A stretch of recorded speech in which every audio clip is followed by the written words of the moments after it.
The Beast is back. Cena and Reigns make it officially real, and Women's Championship coming right now. You're tuning into the destination for TV superfan discussion, AFTERBUZZ TV. And now, let the buzz begin. Of course. Well, it's only a matter of time, truly. When you got power like that, it's hard to hide it. Yeah, wow, she just she slammed it and took it and ran off with it, and that was it. Yeah, welcome to August 28th. It is the WWE Raw After Show on AFTERBUZZ TV. Welcome to our new start time, 9 p.m. PST on Mondays. So 9 p.m., y'all. I know the chat room has some stuff to say about it. We love you. So joining me today, we have Marc Warzecha, comedy writer at Second City and Comedy Central, director extraordinaire. I'll take it. Hello. Hello, Markeia. Hello, Marc Warzecha. And hello to everybody affected by this hurricane. I want to say a quick shout out to all our listeners or viewers who may be affected by it, and glad to see WWE acknowledge it tonight and encourage us to donate if we can. Yeah, absolutely. That was a fabulous video package that they did, and I'm glad that they did it more than once. Agreed. Yeah. And sitting next to that man is... He's a professional wrestler. He's got 8 years experience. This man has traveled the world by boxcar and Hobo. Is my name. Yes. At True Hobo on Twitter. And Hobo is his game. Yeah. Again, I want to definitely say that I'm concerned with the people trapped in Hurricane Harvey, and those conditions there are absolutely some of the worst that they've ever seen, calling it a 500-year storm. It is 100% brutal, and I want to make sure that everybody stays safe out there. Take care of each other. Take care of your fellow man. Indeed. And then if you can't do anything, you can donate. And I'll even have the website for that WWE shared. And now on the ones and twos for the first half, we have Marc Warzecha. Are you here for the full time with us? Well, yeah, it's an hour. He ducked out early last week. Yeah. He's acting like he just is with it every single week. Yeah, don't act like you haven't ducked out on us before. Well, no, I haven't, but there's no two-parter anymore. Oh, all right. We're only stuck to 1 hour. Okay. That's all I mean. Okay, no worries. Getting real defensive, aren't I you? know. It's all right. We love you, Marc. Love y'all too. Okay. But yeah, with Raw, we were in Memphis, Tennessee at the FedEx Forum, and as we were discussing with Hurricane Harvey, Booker T is actually with his family in Houston. So, who joined Michael Cole and Corey Graves was Jerry Lawler, the King. So we did have him from Memphis, which is very, very fitting. Absolutely. So, starting it off, start of show, we have The Miz and the Miztourage in the ring, ready to go. One word out, respect. And he's interrupted by Kurt Angle, the GM. And Kurt says, yes, there will be a title match for your belt at No Mercy. Whereupon Miz interrupted Kurt Angle, like, pretty much a shush. Well, he took his time back. He had that time in the ring to make a statement. I'm sure he penciled it in or checked with somebody. I want this time. I want a reservation. Top of the show. And Angle comes out and interrupts him. Yeah. It's Rude. It's rude, actually. Disrespectful. Yeah.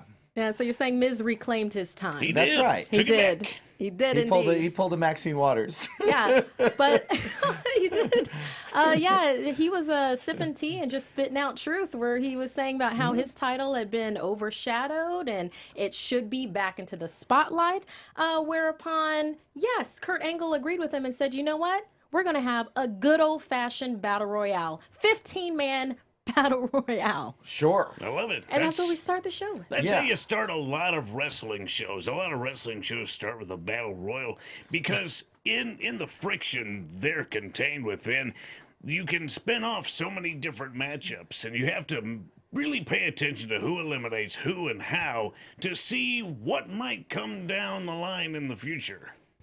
Yeah, I'm not always a huge fan of a Battle Royal and WWE programming because sometimes I felt like it could be just sort of a crutch or they're lazy and they just kind of throw it out there and it's not super creative. However, I think that this one had a lot of nice little things going on in it. Like Hobo's saying, there were nice little stories being told, little rivalries set up or forwarded. So I thought this worked pretty well. I thought it was an entertaining TV Battle Royal. I enjoyed it. Yeah, indeed. I keep on thinking of the Japanese movie Battle Royale, and I'm just going to keep on. That's a much more completely violent. different. It's like 40 different characters, and you care about all of them. What are you saying? You didn't care about everybody tonight? Do you not? Markeia with the shovel, just burying them like John Cena. I'm burying all the newcomers. I'm burying them all. Golden Shovel. Yeah. Oh, yeah. Golden Shovel. You don't care about the Miz-tourage? The Miz-tourage were in this match, and they're the Miz's friends. What would have happened if one of them would have won?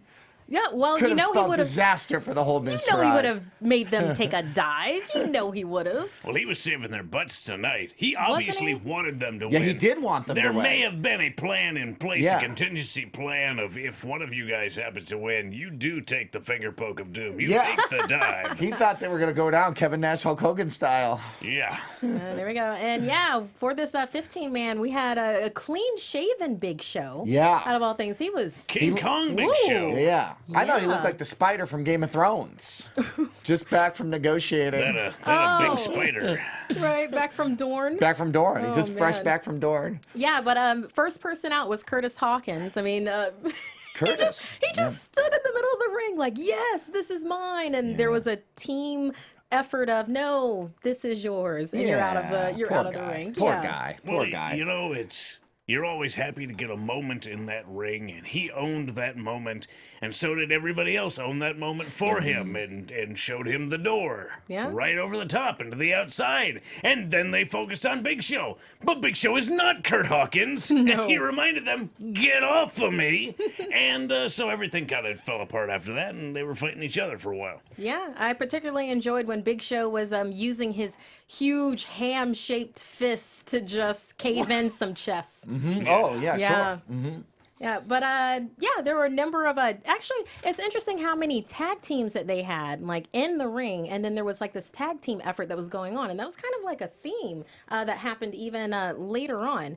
But it was, let's see, yeah. So Anderson and Gallows actually got an assist from Finn Balor to Little Balor Club to action. get rid of Big Show. Interesting. A little hint. That Poor was Big nice. Show. I feel bad for Big Show. His whole thing is that he's a giant of professional wrestling, yet he never wins battle royals. This guy never wins. Well, you know, the wrestlers have gotten bigger since the days of giants. That's true. So the average height just keeps increasing, and now the half the roster is at least close to Big Show's size and weight. So if you're gonna have three guys throw them out, it may as well be Gallows and Anderson. Gallows being probably the second biggest man in that ring. So yeah, why not just have the whole club form for maybe the first time, get a whole lot of buzz, and eliminate the Big Show? Yeah, and then for people in the chat room, yes, I have an eye patch on. It is not for. We should maybe acknowledge that. I should probably acknowledge that. I probably should have done that at the top of the show. It's not for cosmetic purposes, although I feel very much like a pirate meets Nikki Fury right now. Yeah. Yes. Yeah. Thought you were doing an homage to a friend of ours, Rocky Romero. Oh, yeah. Nice There you go. car. I thought maybe we were just getting early Nikki Fury Halloween costume. Yeah, there we go. It's right around the corner. Just bringing it in stages. Just a little bit at a time. One extra that. piece of the costume every week of the show until Halloween. There you go. I'll come with my shield badge next show after Labor Day. I can't wait for the show where you shave your head. Oh, I would have It'll to, be right? really interesting. Is there any chance? I had made up this whole backstory in my mind that maybe Big Show had been, not about your eye patch, but the shaving thing of the Big Show, that maybe someone had Big Show had fallen asleep on the plane or something, and some of the other wrestlers as a rib shaved half of his beard off. And he woke up and was like, now I've got to shave the rest of it off. Because otherwise, why would he do that? Well, yeah. Why? It used to be that the rib was just shaved an eyebrow. An eyebrow. Just Yeah, one just- eyebrow. But with a vet with the size and caliber of Big Show, maybe you just shave his goatee. Yeah. Yeah, we don't want to make him that mad. We'll just give him a nice shave. Yeah, maybe with a straight razor. Hire a barber. It's the nicest rib ever. Give him a hot towel. Well, I think maybe I should just accept the straight edge society and just go Serena Deb with it. There you go. Yeah. Yeah, go on Yeah, away. you guys gonna do that for me? Yeah. Sure, can we? Yeah. Let's have a hair versus hair match in here. Oh my god. Yeah, you too. I don't want to. Hobo, come on. Okay, but continue going with the match with a lot of team efforts that happened. Miz Taraj eliminates R-Truth. Anderson and Gallows did a neck breaker on Goldust, and then via teammate eliminated Goldust. Apollo Crews was eliminated, but didn't actually see that. I think that happened sometime during I didn't see it either. I know, he was It just like in was the Elias eliminated Crews. Elias, Oh, man. thank you. Yeah, and then Gallows eliminated Matt Hardy, and then Matt and Anderson kind of traded slaps at the edge of the ring. It looked like we were going to get a twist of fate on the apron. Didn't necessarily get that, but Anderson was eliminated, being slammed face first into the post. Gorgeous, but then of course Gallows pulled him off of the apron. I didn't expect that, but there's no DQ in a battle royal. No, so... there isn't. Anything can happen. Anyone Yeah. can enter, even people who aren't in the match. Yeah. I'm foreshadowing something that's coming later. Oh, that the Miz saved the Miz Taraj from getting He knocked did, out. but And he did. the referee did not see, and as a result, he was not told to leave ringside. If he was caught, he would have been ejected. Yeah. That would have happened. Ooh, okay. The one individual who really stood out in this whole thing was Finn Balor. At one point, Yes. he was Indeed. standing over at least maybe 6 or 7 individuals, absolutely standing the tallest out of any of them. And it looked like he was on point to win the whole battle royal. But Bray Wyatt, in his his whatever you want to call it, shows up, grabs him, throws him right out. Did not even expect that. I mean, first Finn was like Sling Blade City, and then all of a sudden, and there's Bray, and then Hasn't Bray Wyatt learned his lesson? He already got beaten by the demon Finn Balor. I thought this was over. Shouldn't it be over? What? apparently it's not over for Bray. It's not over until Bray Wyatt says it's over. Not over until Bray Wyatt sings. Yeah. Oh, no, never. And then Jason Jordan was showing, he was throwing his weight around a bit, a bit of belly to belly that were going on. And he even double eliminated the Mr. Raj. Yep. Double eliminated him and then eliminated Elias. Yeah, he's got to impress his dad. He was. He's got, yep. Well, he's Daddy still proud. Daddy very real proud. talented. He's an incredibly talented athlete, and he's really starting to come into his own as far as wrestling is concerned. But just like we've sort of seen, he gets close, but he can't seal the deal. He gets the opportunity, but he lets it slip away right through his fingers. Yeah. And Jeff Hardy picks up the win. No offense to Jeff Hardy, but you definitely don't see him being the man to win a battle royal when he's, one of the greatest tag team wrestlers of all time. But he's already won the Intercontinental, I think they said 4 times. Yeah. So maybe this could be his 5th. I mean, he is a good singles wrestler, but we haven't seen him go singles in quite a while. So you look at Jeff Hardy and Jason Jordan, you'd sort of put money on Jason Jordan over Jeff Hardy, but that was not how it worked out tonight. No. See, apparently Jason Jordan didn't watch Showgirls. There's always someone hungrier than you coming down the stairs. I don't think I've ever been on an after show where we referenced that particular film. That's a first for me. Yeah. It feels good. Never watched the TV edited version. Or only Unless watch it's the a drinking TV game. edited version. Only the TV edited. Yeah. Jason Jordan's got to get back on track, though. Kurt Angle doesn't want a loser for a son. Oof. And this kid has been losing every week now. You gotta tell it to your son. Yes. As soon as he starts getting Yes. into sports, whatever it is. Absolutely. Oh, that poor little baby. No losers in this house. We're Olympic gold medalists around here. Yeah, so now we are 4 weeks from the Raw exclusive pay-per-view, No Mercy. That will be Sunday, September 24th. And we know that Brock Lesnar will defend the Universal Championship against Braun Strowman. Yeah. There it is. And also, the Beast will be on Raw tonight. So, ooh. Oh, whoa. Yeah. It's a preview. So we have Charlie Caruso with Alexa Bliss, and Bliss lays out her very intricate strategy. It's called to win. To win. She's I'm gonna going win. to win. Yes, and she actually says Sasha's never successfully defended her women's championship. Tonight will be no different. Tonight, the goddess reclaims her throne. Yeah. Yeah. I mean, it's a brilliant strategy. Why would I tell you what I'm going to do so that Sasha Banks can actually watch this interview and see what my strategy is? Yeah. Don't talk to people about what you're gonna do to other people. like evil villains tell you like their entire plan. Yep. A la James Bond. See, that's how you know Alexa Bliss was gonna win. She didn't tell you her plan. Yeah, that's true. You know, I like Alexa a lot, but some of the stuff, some of the dialogue they come up with on the show, like they made Alexa say, Sasha, you think you're the legit boss, but I think you're a legit loser. I'm like, who talks like this? Who would ever say this? Could you imagine Conor McGregor saying something like that to Floyd Mayweather? No. You think you're Money Mayweather, but I'm gonna make you go broke.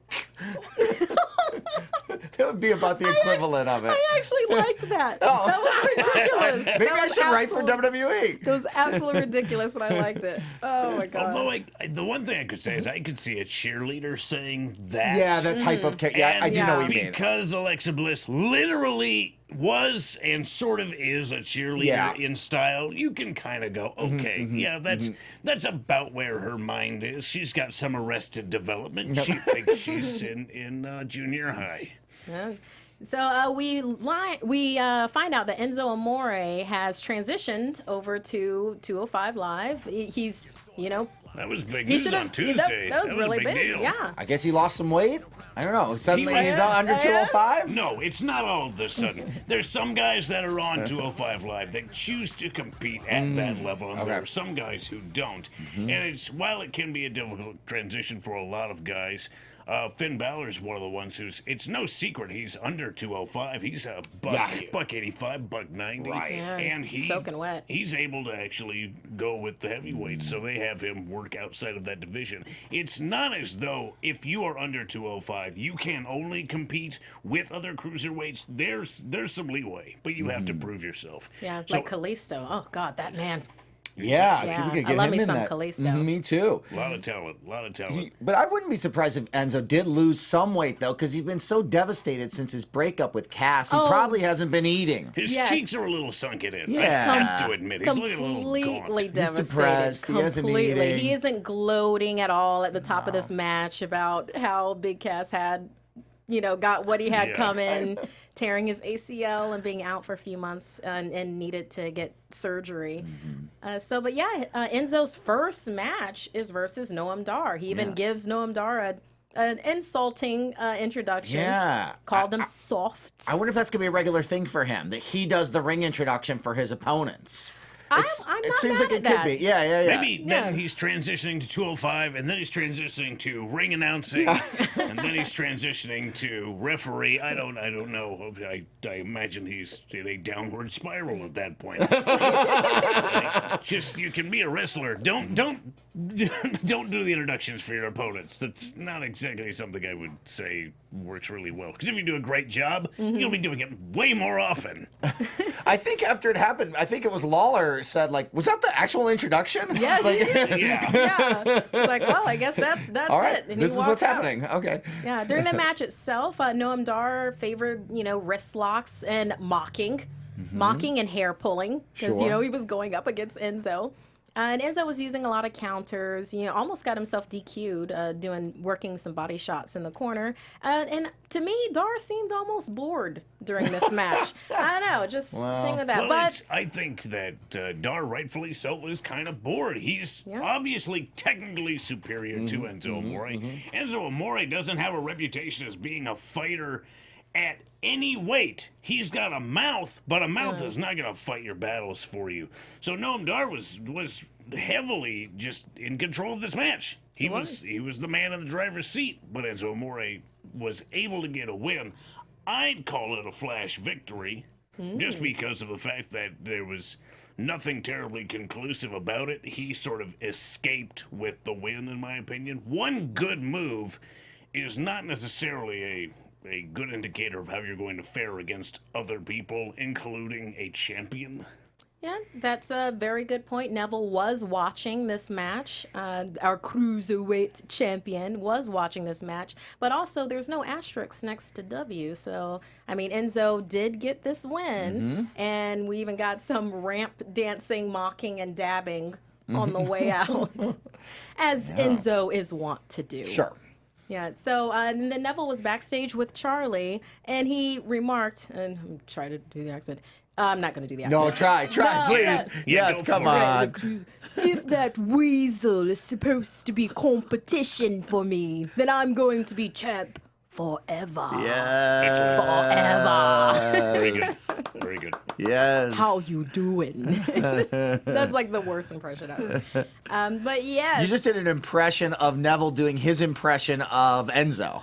With There the how we you go. do it, with the how you doing it there. I did. It's an Inception impression. Yes. It's a lot of layers to that.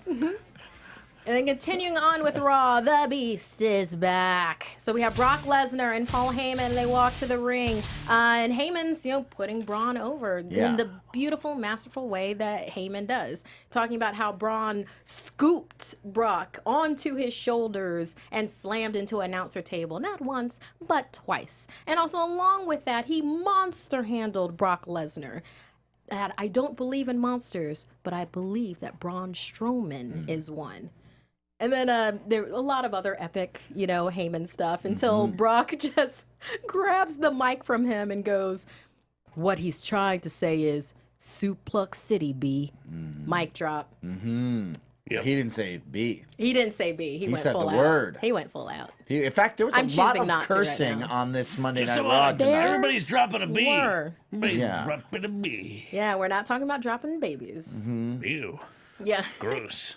It's weird to see them on Raw they've been on for every week now for like a while, and it's weird because they're gone for so long usually. Like it feels like after SummerSlam, like they should have gone away again for a while, but here they are every week coming out. So I really like seeing them week to week on the show and having the champion, as a more present on the weekly Raw show. And Heyman's great. I mean, it's tough. They don't want Lesnar to wrestle on free TV. I don't blame them. I'm not saying that they should, but it's tough to, I think, come up with different stuff to do with this guy every week when he's not wrestling.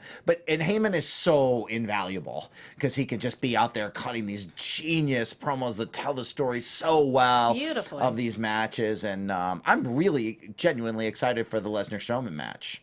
Yeah. I think it's going to be good. I mean, Braun Strowman can take being reversed into a semi when he's locked in an ambulance. He sure. can take some Brock Lesnar hits, like some full fury blasts. And between they always kind of hype stuff, and say, this is worthy of WrestleMania. But they really do have two matches on this No Mercy show that are worthy of WrestleMania. The Strowman Lesnar match could be a WrestleMania match, and the Reigns Cena match could be a WrestleMania match. I'm sort of shocked we're getting this big of a show in 4 weeks, but I'm glad, especially since it's in our neck of the woods here in LA. We're It's lucky. because it's in our neck of the woods that this show is so big. They know Los Angeles sells out. Los Angeles is where you get a lot of stars, a lot of really powerful people that come to watch that product. They want to be entertained. And because they're at the show, they are going to get a caliber show that's higher than average, I would say. Los Angeles is the place to be. Indeed, always. Next up, we have Burn It Down Rollins and the Swiss Superman Cesaro, and they're in a one-on-one. With this, I love Cesaro. I love to see him work. I mean, Ambrose is my dude, but Cesaro is really amazing. I just noticed tonight that he's actually billed at 230 pounds. That's as much as I weigh. And he's able to pull off really incredible stuff. Like he's genetically superior to just about anybody wrestling today. And I like his mic work. He hasn't had a chance to do a lot of that now, but he's so witty, and he's got puns for days. Yep. Yeah, but we started with a series of headlocks, and Cesaro was even like flipped out of the ring by Rollins, and then you see kind of this team effort. Oh, because Yeah, I didn't mention it. With Rollins, Dean Ambrose came out to support, and then with Cesaro, of course, Sheamus came out to support. When Cesaro was flipped out of the ring by Rollins, Sheamus cheered him on. He's like, "Yeah, you get back in there. You got this. Love that." And there was a lot of momentum with Rollins once Cesaro got back in. We saw an offensive flurry of running knee chops, standing moonsault, body shots in the corner. I mean, Cesaro had to turn the tide by feeding Rollins some turnbuckle, and actually getting him away from him out of the ring, tossing him out.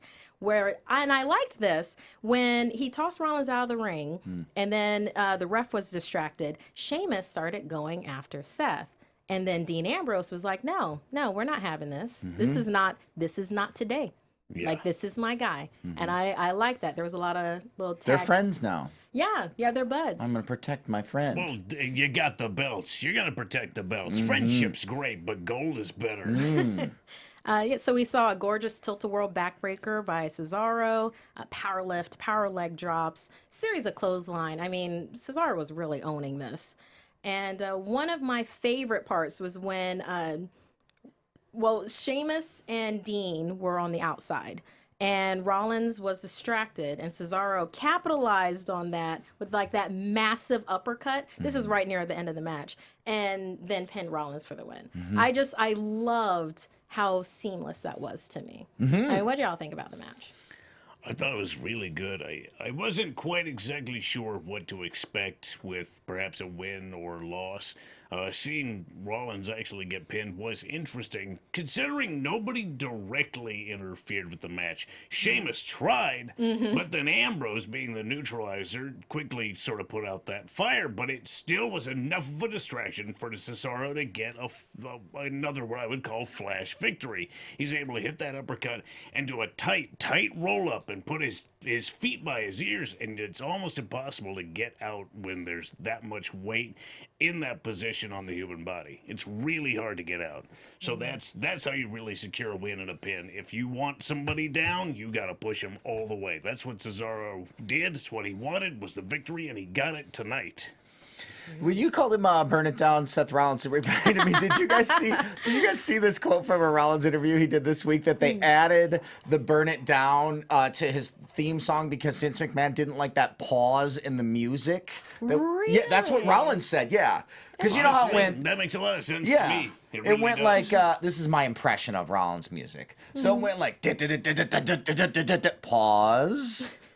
Then it kicked in. So now it goes "burn it down" where the pause was. So right? what you're talking about right there is you have an entrance theme and you have a signature. Now the signature is always what leads to the entrance theme. It's really the moment that music hits, you know who comes out. So everybody has a signature and their theme. But with his, you're 100% right. There was a huge gap in between. Yeah. You had the signature and there was a massive gap, and then the music continued. So yeah, it makes a lot of sense to me that you would fill that gap. And I don't understand why they didn't do it until now, to be frank. But Maybe he yeah, didn't know what to say. Maybe not.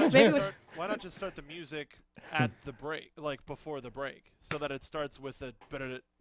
Why not? I don't know whose call Why that not? was, but it obviously escaped a lot of people's watchful eye until now. Well, what would he have yelled before this? Kingslayer. He could have yelled Kingslayer in that gap. Yeah. The Architect. Kingslayer! The Architect. The Architect. I love CrossFit! Yeah. CrossFit Jesus. CrossFit Jesus.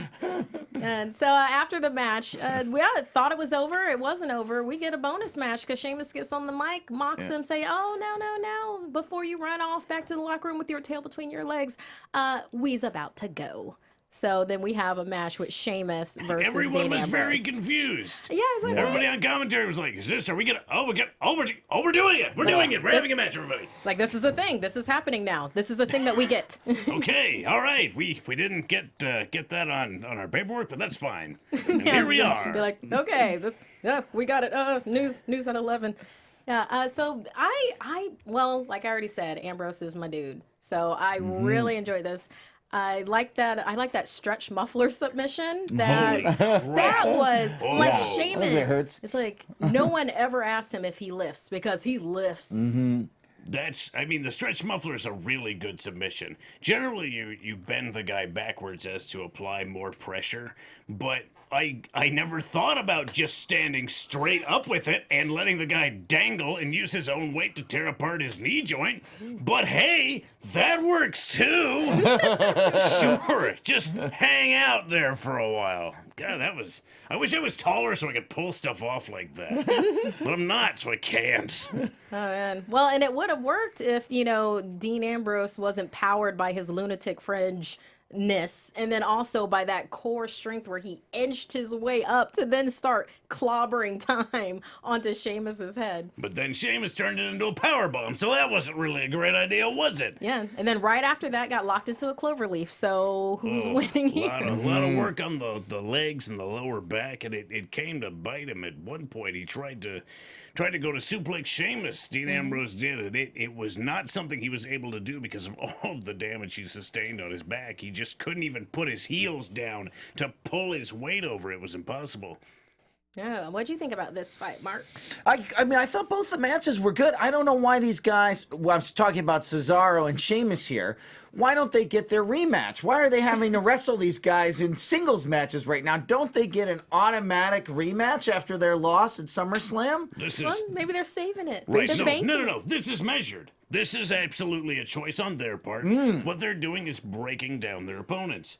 After what Dean Ambrose definitely went through tonight, he's a little worse for wear. They're going to wear down their opponents until there's really not a whole lot left, and then they're going to beat them with ease. That is their game plan. That is their strategy.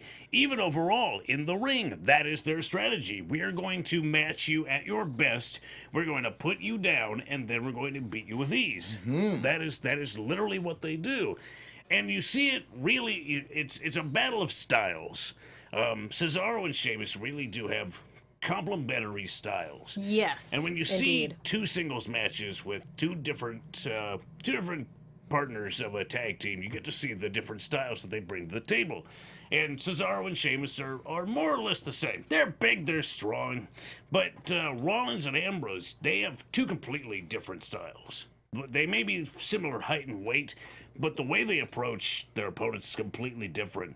Rollins will hit you everywhere but straightforward. He's a counter wrestler, so he's going to play the angles and try and get you down when you're just off a little bit.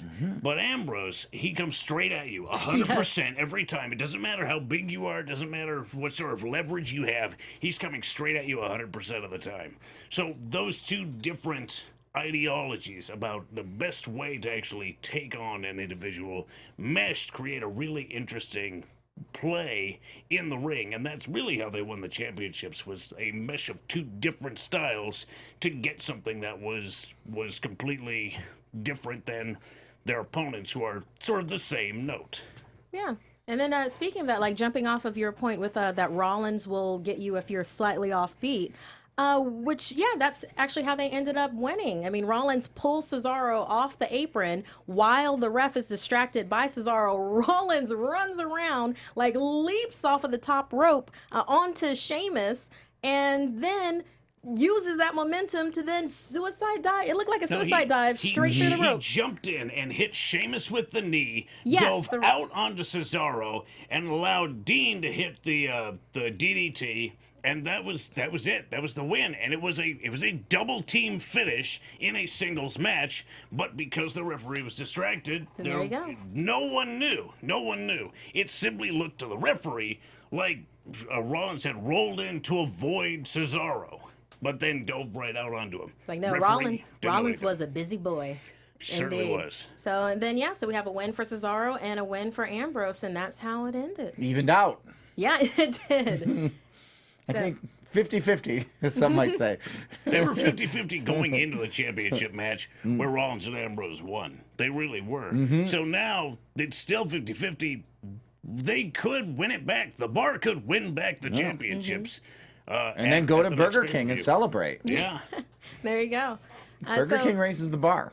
Yeah, well, I mean, they said that it did. yes. We're quoting them. They raised the just- bar. They No, we said that don't. Burger King does what they do Let's be with honest. food. Let's be honest. That line was kind of a whopper.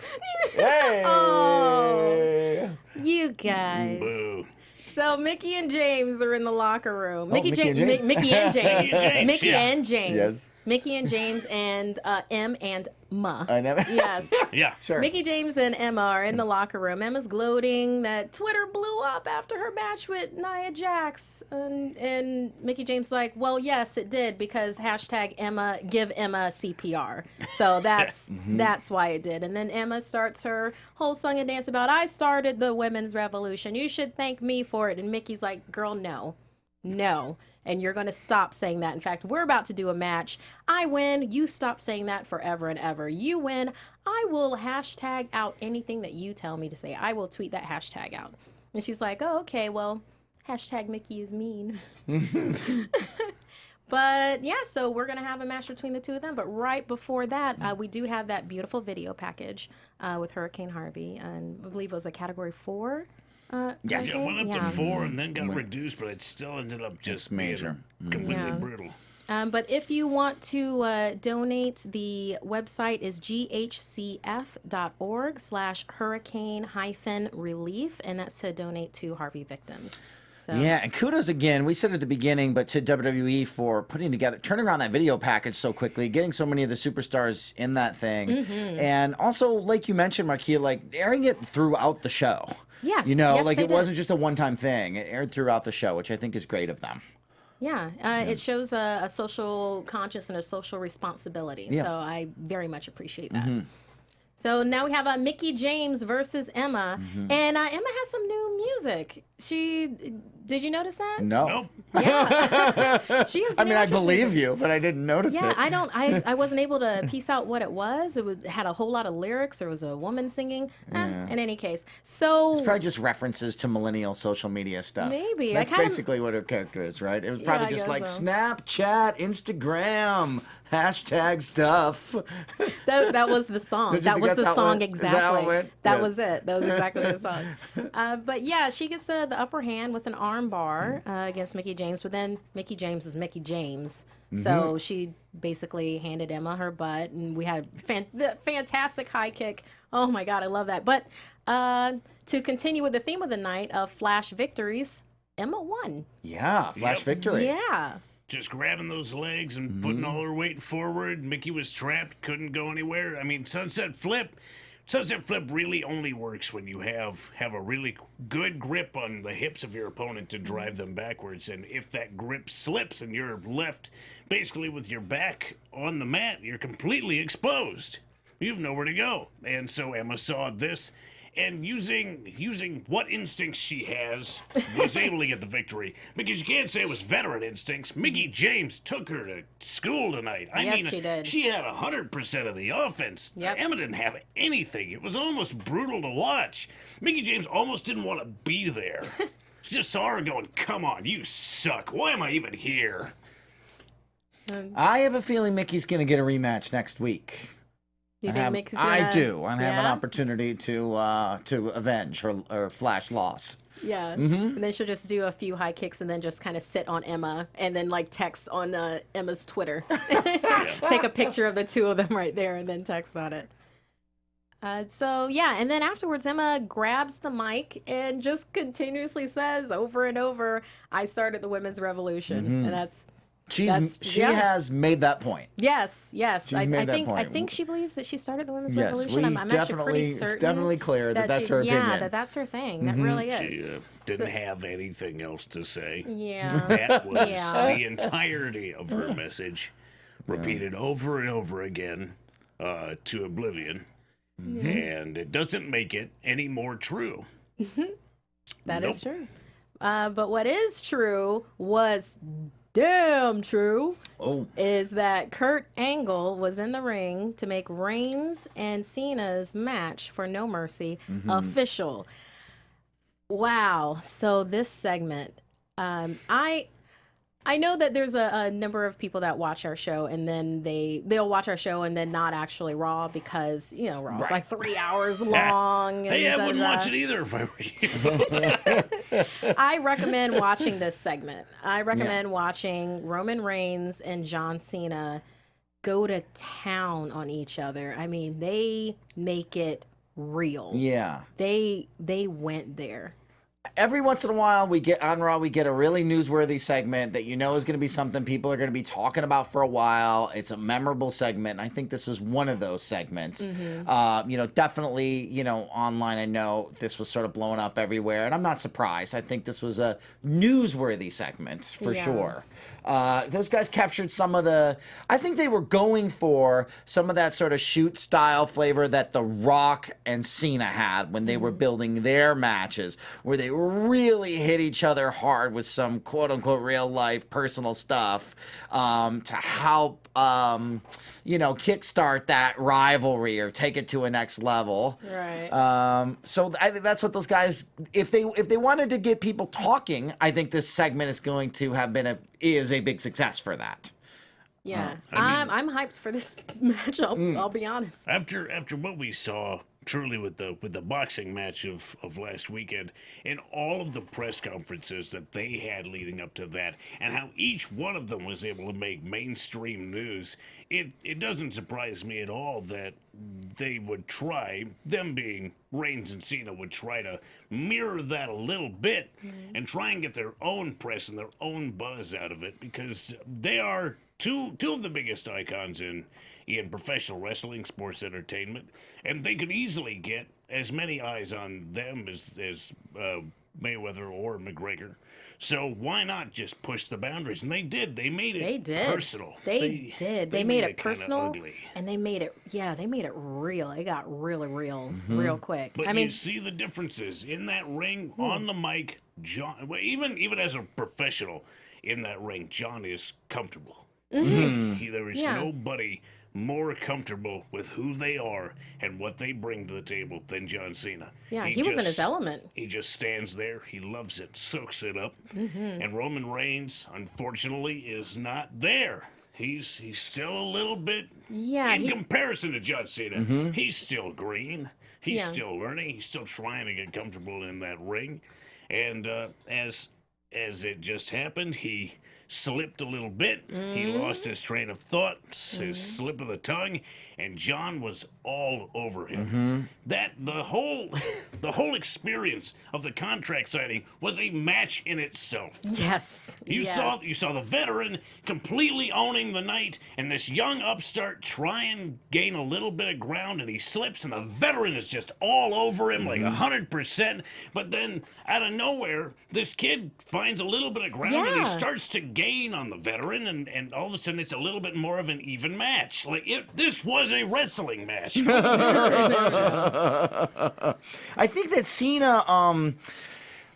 Cena seems more relaxed than ever lately, and I'm sure in part it's because he's having so much legitimate success in Hollywood. When he comes back, it's, you know, he doesn't need to come back at this point. When he comes back, I think he's coming back for fun. I think he's coming back because it's fun for him, and he's going to make sure that he has fun. He was so calm and cool and collected and playful in that segment tonight, and it really, really worked. And I think Roman, I mean, I agree with what you're saying, Hobo. I think he's not quite there yet. I also think he's still finding the. I know it's been a while, but I think he's still finding the character. You know, it's like he's not quite yet settled into who Roman Reigns is. And this more brooding sort of "this is my yard" version of him that he's in right now is still relatively new. I don't, like you said, he's still finding the character. Yeah. If you're still finding the character after this long, you need some time off. Yeah. You need to go find yourself. If you're having trouble identifying with who you are at this juncture, go somewhere. Figure it out. Yeah, there are a number of zingers in this promo. Like I already said, just watch it. I mean, John Cena says, you know, I use the U.S. title to bring up others like Kevin Owens, and you saw it as a demotion. And there's and John Cena also said, "I'm still here because you can't do your job. I do this part-time better than you could ever do this full-time." Just watch this segment. But it's a must-see segment. It's a must-see segment. Yeah, it really for sure, is. for So sure. in any case, the contract is signed. The table is flipped over. There's It nothing has to but be. space and opportunity. And that's when Kurt Angle says, well, actually, no. That's when Gallows and Anderson come out on the ramp. Because they're insane? I have no... They wanted to Apparently. do double duty tonight. They had a battle royal and they won a match because they are this show. Yeah, they're the good brothers. They're the good brothers. They're here Any to job beat that up. needs doing. They're here to beat up some nerds. Some nerds. Yeah. I like that Gals is getting some skis in some of these promos, though. He slipped one in today. I forgot what it was, but it's something skis. Yeah. But then Kurt Angle decides, oh, look at these wrestlers that I have right here. You know what's going to happen right now? A tag team match. Yeah. know it's the Mac Militant. Coming to get it on. Get out of my way, I'm coming to I can't get over Mark's long face. feel the pain that I try to contain. My heart is as black as the blood in my veins, and I'm coming to That's get it. right. We have Cena and Reigns versus Gallows and Anderson. And this match was a match. There was good stuff in this match. I was still I was still popcorning the segment before it. I'll be Right. completely honest. What did y'all think about this match? I think that I've been watching WWE programming since August of 1986. And one thing I've learned is that one of Vince McMahon's favorite things in the world to do is when he's going to have a singles match between two top guys to force them to be a tag team and see if they can work together. I've seen it 800 billion trillion times, and it's always about as interesting as it was tonight. I don't think we needed the match. The segment was so good. Yeah. The interview segment. The match just seemed unnecessarily tagged on to the end of it, and it didn't forward the story at all. Yeah, I don't think it helped. If there was a little bit more friction between Reigns and Cena, if maybe Reigns didn't take that tag and just jumped down off Yeah, the apron, yeah. I think that would have made it even better. Yeah. Instead of both of them going, yeah, we're both in this match. We both are trying to win. Have one of them just kind of screw over the other a little bit. Because I don't think they want to get along. Yeah, Reigns no. does not want to get along with Cena. That is evident. Cena wants to get along with Reigns because, well, what do I have to lose, really? Right. But Cena ended up getting his ass kicked for a good chunk of this match. Indeed. And Reigns just smiled while it happened. Wasn't interested in tagging in. As he would. As he would. Yeah. This is Yeah. what happens. Yeah. Yeah, but ultimately they did win. You know, kind of saw that coming. But yeah, they win, and there was a spear from Reigns on Carl Anderson. So there's there was kind of it was an uneasy truce for the two of them, but I'm still very hyped for this match. I didn't need this match that happened, but because of the segment before it, I want to see more of them. I want to see Reigns go to that same place that he actually went to today. It's like, great, so you know that place exists. Now get there in an easier way and faster, more effective, and go ahead and put a bloody handprint on your face to help you get there. So, and then we have Elias, and he has a song. He's just crapping on Memphis. Yeah. So You don't need the help. Memphis isn't a great town anymore. I mean, it's a great town, but it ain't an easy town. You can't walk outside at night in a lot of Memphis. yikes. Yeah, no, it's not. It ain't pretty. To be the king of Memphis is to be the king of, Compton. It's not great. all Be right? careful, Hobo. Lawler's going to send Pelvis in here to attack you. Yes. You know what?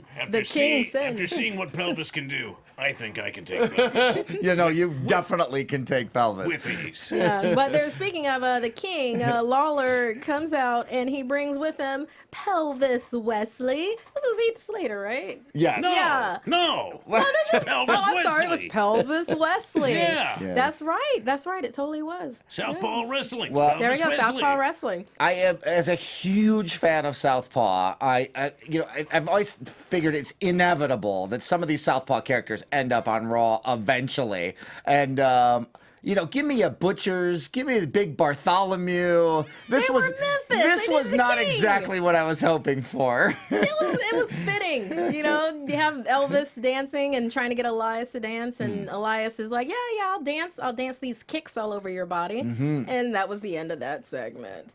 So we have Sasha and Charlie backstage. It was a pre-fight interview. Basically, Alexa's going to get it. Sasha's going to break her previous record, and the audience is going to chant, "You tapped out," to Alexa Bliss. Which brings us, of course, to... Oh, we also had a backstage segment with Renee, The Miz, Maurice, and The Miz Taraj.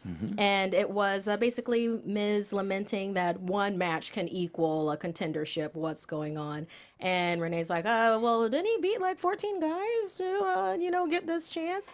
And Maurice is like, I didn't see him pin anyone. Along That's those a lines. valid point. That is It's a not valid point. wrong. So have that. And that brings us to our main event. Yes. The Women's Championship rematch. The Boss versus the Goddess. And I enjoyed this match because Alexa has such flair. She just has flair with her character. I mean, even after taking the double knees on the outside from Sasha, she managed to do that. A whip backbreaker? Yeah. Yeah, onto Snapping Sasha. Oh, Yeah, she whipped her that was hard. Yeah. No, it looked mean. That looked like knee to the spine. Not even the lower lumbar, just the spine. I really enjoyed when she clocked the crap out of Sasha with her forearm, like instant ragdoll. And then when she didn't get the pin, she had a why can't I get what I want tantrum. Yeah. Yeah. She's a great character. Yeah. Yeah. She understands what she's doing in there. I mean, it's really incredible to watch. But the match overall, to me, it wasn't a title match. It didn't feel like it. Sasha did not wrestle like a champion. And maybe it's because she hasn't held the belt very long with each time she's held it. But you have to be able to defend the belt intelligently. And sometimes that means going outside. Sometimes that means using counts, using the champion's advantage. You have to use that. And never once did she use any of that like Alexa did. Alexa was the Smart the champion queen with it. of the champion's advantage.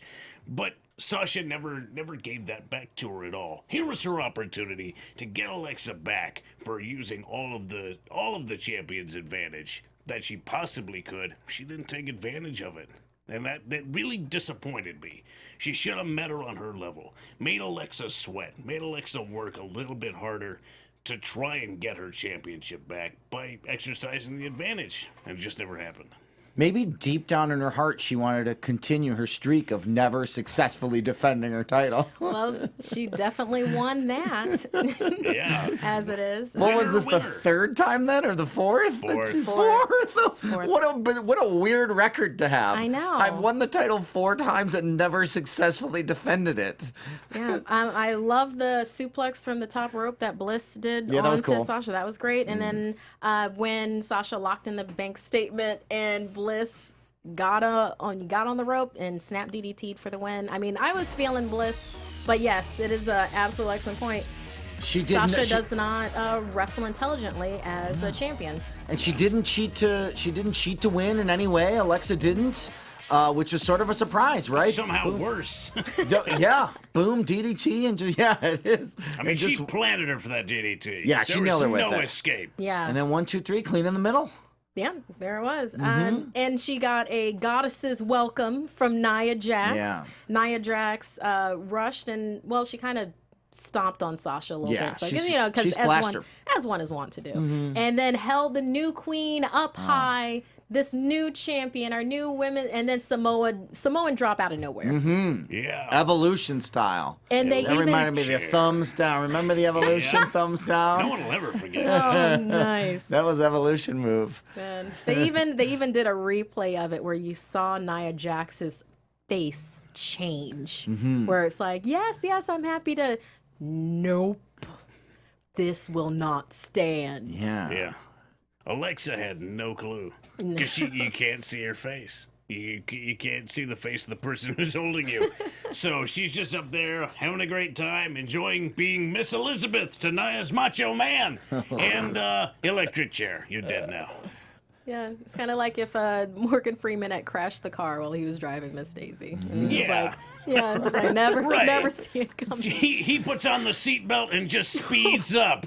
So she goes flying through the windshield. Oh, goodness. That's a different kind of movie. Oh, man. I like the match too. I think Alexa and that character having to deal with the challenge of this giant Nia Jax is going to be a really fun dynamic. Yeah. It's I gonna mean, be a how really do you fun how do dynamic. you bring that down? I mean, others have obviously, brought Nia Jax down. It's really interesting. I want a one-on-one, and because we know that Alexa's going to have to use all her dirty tricks Right. to be able to do that. So I'm interested to see what she actually Yeah, me would too. do. Me too.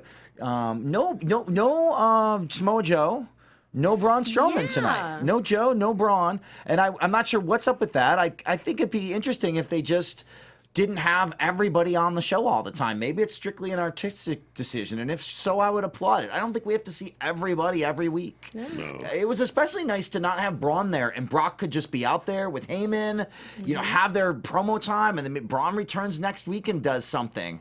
I'd rather have that than them having some kind of forced brawl every single week for 4 weeks until their match. What if Joe and Braun weren't on TV for a specific reason for them? What if perhaps they're off somewhere doing business, colluding to strip Brock Lesnar of the championship together? Interesting. I mean, I'm not saying it's going to happen, but I'm saying, what if this did happen?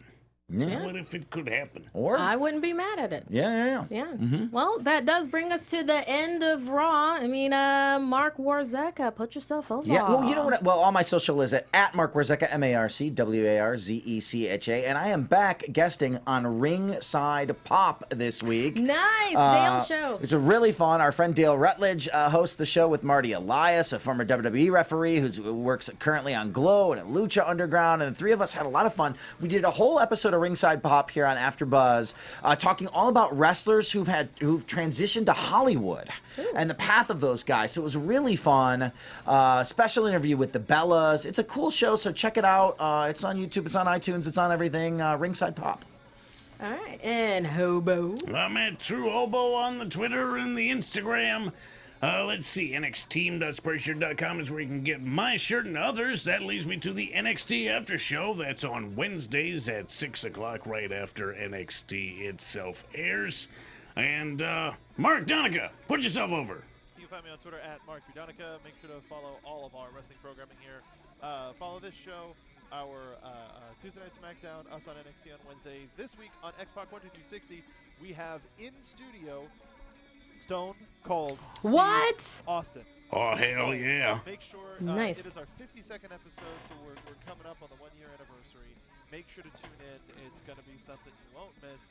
And if you're going to be there watching live, give me a hell yeah. Back to you, Markeia.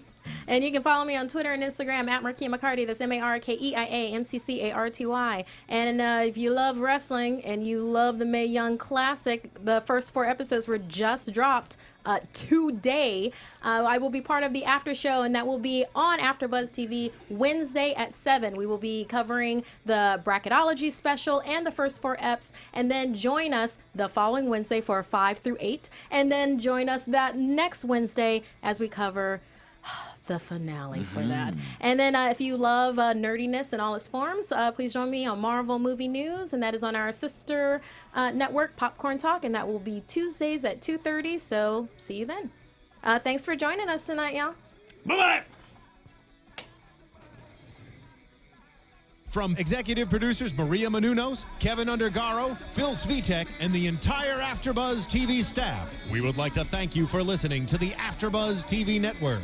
To watch or listen to other after shows and post comments or questions, be sure to visit AfterBuzzTV.com. I'm Sir Richard Wentworth, and this has been a presentation of AfterBuzz TV.